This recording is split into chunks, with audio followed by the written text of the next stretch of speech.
یہ حضرت محمد صلی اللہ علیہ وسلم نے سورۃ النساء کے اندر ارشاد فرمایا 170 آیت کے اندر ملعونیہ فرقے کو رد کیا جو یہ کہتے تھے خدا ایک، دوسرا خدا عیسیٰ، تیسرا خدا مریم ہے. اس فرقے کو سورۃ النساء نے رد کیا اور کہا کہ خبردار اس عقیدے سے بات ہو ہمارا خدا ایک ہے، تمہارا خدا ایک ہے. ملٹیاس فرقہ یہ بھی مریم مقدسہ کو خدا مانتا تھا، یہ بھی عیسیٰ کو خدا مانتا تھا اور 3 خداؤں کا قائل تھا، اور عبرانیوں کی انجیل بھی 3 خداؤں کی قائل تھی.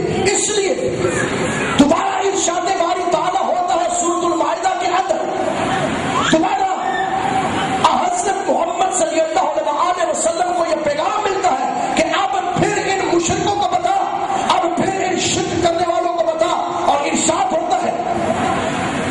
اور اس وقت کو بھی یاد رکھو جب خدا فرمائے گا کہ اے عیسیٰ ابن مریم، کیا تم نے لوگوں سے کہا تھا کہ خدا کے سوا مجھے اور میری والدہ کو معبود مقرر کرو؟ وہ کہیں گے تو پاک ہے، بے شک تو پاک ہے، ایسی بات ہمیں کہنے کا کوئی حق نہیں. اگر میں نے ایسا کہا ہوگا تو تجھے معلوم ہوگا جو بات میرے دل میں ہے تو اسے جانتا ہے، اور جو تیرے ضمیر میں ہے میں اسے نہیں جانتا. یہ عیسیٰ اللہ کے ساتھ فرما رہا ہے. اور حضرت محمد صلی اللہ علیہ وسلم نے یہ لوگوں کو بتایا کہ عیسیٰ یہ کہتا ہے کہ ایک خدا ہے، اور سورۃ المائدہ 116 آیت میں کہا گیا کہ تم نے 3 خدا بنائے ہیں، مریم مقدسہ کو خدا بنا لیا ہے. یاد رہے جب مفسر قرآن جلال الدین اس آیت کی تفسیر کرتا ہے تو وہ اپنی تفسیر میں فرماتے ہیں یہ آیت بدعتی عیسائیوں کی نسبت سے ہے. پیغمبر اسلام نے جو یہ 2 آیات قرآن کے اندر مفہوم کروائی، ان کی بابت مفسر جلالین فرماتے ہیں کہ یہ 2 آیات بدعتی عیسائیوں کی نسبت سے ہے جو یہ گمان کرتے تھے کہ خدا 3 ہے، یعنی اللہ، حضرت عیسیٰ اور حضرت مریم.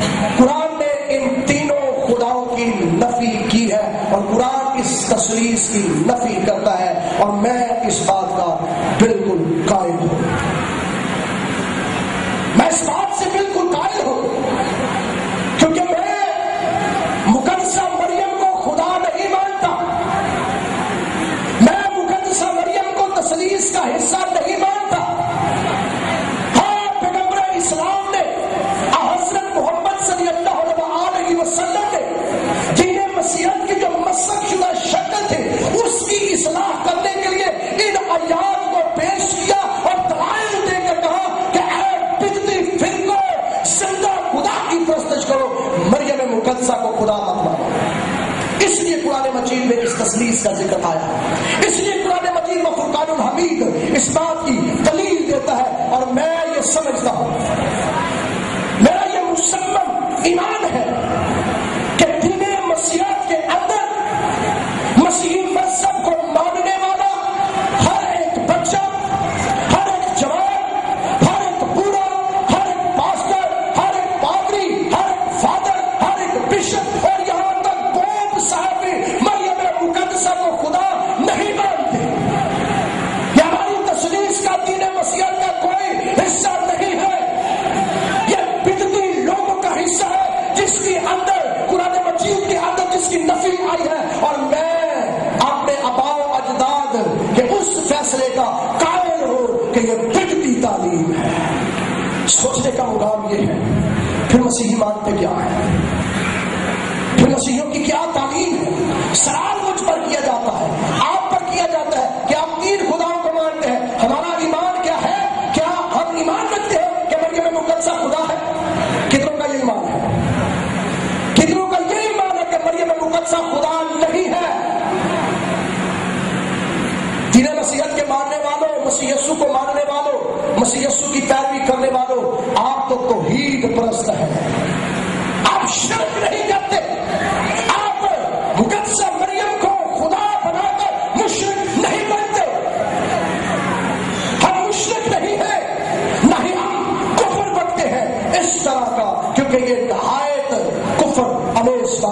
کہ مریم مقدسہ خدا ہے. غلط فہمی کے سبب سے آج کے دور کے اندر ہر ٹی وی چینل یہ کہہ رہا ہے مسیحی مشرک، مسیحی کافر، دین مسیحیت کے لوگ شرک کرتے ہیں، بائبل مقدس شرک کی تعلیم دیتی ہے. لیکن یاد رہے، میں مانتا ہوں کہ ایک زمانہ تھا مسیحیت کے اندر مشرک تھے، مسیحیت کے اندر کافر تھے، مسیحیت کے اندر خدا کو تین ماننے والے تھے. لیکن دین مسیحیت کے علماء نے، دین مسیحیت کے بزرگان دین نے ان سے بائیکاٹ کیا، ان کو ملک بدر کیا. میں آپ کیا مانتے ہیں؟ میرا باپ کا ایمان بائبل مقدس پر ہے. کیا آپ کا ایمان بائبل مقدس پر ہے؟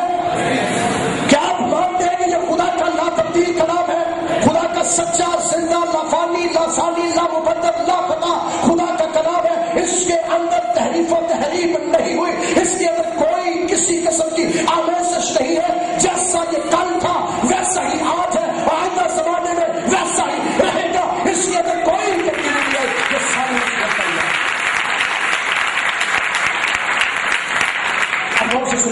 یہ ساری مسیحیت کا ایمان ہے. مسیحی مذہب کے اندر آپ جتنے یہاں پر بیٹھے ہیں، آپ میں سے کوئی ایسا نہیں ہے جو پرانے عہد نامے کو رد کر کے نئے عہد نامے کو مانتا. ہم عہد جدید کو بھی مانتے ہیں اور عہد قدیم کو بھی مانتے ہیں. ہم دونوں بہت کے قائل ہیں. آپ پرانے عہد نامے کی تعلیم سنیے جو اہل یہود کے صحائف ہیں، جن کو دین مسیحیت اپنے ایمان کا حصہ سمجھتے ہیں، مانتے ہیں اور اس کے لیے جان بھی قربان کرنے کو تیار ہیں. سنیے یسایہ کی کتاب 43 باب 11 آیت کے اندر اللہ تبارک و تعالی الوہیم خدا فرماتے ہیں، میں ہی یہوہ خدا ہوں، میں ہی یہوہ خدا ہوں اور میرے سوا کوئی بچانے والا نہیں ہے، سوائے میرے کوئی خدا نہیں. یسایہ کی کتاب 43 باب 5 آیت لکھا ہے، میں ہی خدا ہوں اور کوئی نہیں، میرے سوا کوئی خدا نہیں، میرے سوا کوئی خدا نہیں ہے.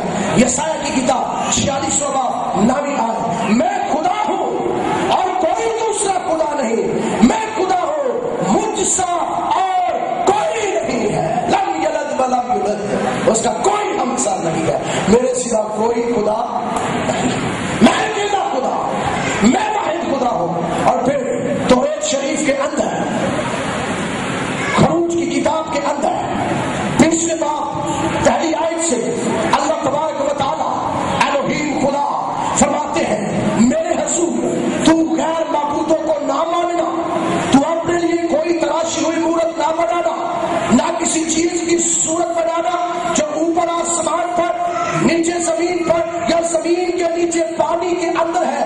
تو ان کے آگے سجدہ نہ کرنا، کیونکہ میں تیرا خداوند خدا، میں کیسا خدا ہوں؟ غیور خدا ہوں، میں تیرا خداوند خدا غیور خدا ہوں. اہل یہود کے اندر اگر کسی شخص کو یہ پتہ چل جاتا کہ یہ توحید کے اندر، خدا کی وحدانیت کے اندر کسی اور چیز کو شریک کرتے ہیں، تو اس کو سنسار کر دیا جاتا، پتھراؤ کر دیا جاتا تھا. فلسفی لا سے پہلے ہی یہ قانون تھا کہ جو خدا کے خلاف بات کرے اس کو قتل کر دیا جائے. اہل یہود کیا کرتے تھے، تالمود کی یہ تعلیم تھی. لیکن دین مسیحیت کے اندر جس کا بانی خدا بند یسوع مسیح ہے، یسوع مسیح اس دنیا میں آئے